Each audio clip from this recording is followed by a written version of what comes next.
Super duper talagang nakaka-proud si Bimbi. Ika mismo ng mommy Chris niya ay talagang ibang-iba na ngayon si Bimbi. Adult na adult ang dating at talaga naman sweetheart ng taong bayan ito. Sila mismo ni Riza May ay talagang pinagkakaisahan, pinagkakaguluhan dahil nga ang Team Maybe ay layag na talaga sa industriya. Ngayon marami na talaga ang tumatangkilik sa kanilang love team. Laging preparado si Bimbi at laging busy na rin dahil mismo may mga kanya-kanya silang shooting ng endorsement. Ngayon naman kinakausap si Bimbi ng masisina ng mommy niya maging si Riza at tila ang pagbabago ni Bimbi ay mas nag-lead sa kanya bilang maging leading man na nga.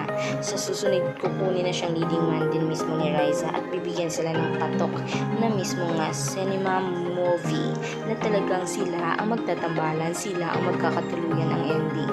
At marami din mismo mga tagapanood ang naghihintay na nga ngayon. Kaya sino ba naman ang hindi magiging proud kung ganito ang ugali ng anak mo? Mahal na mahal ka since day 1 hanggang ngayon. Agree ba kayo? Huwag niyo nang kalimutan i-like, subscribe, and tap the notification bell icon.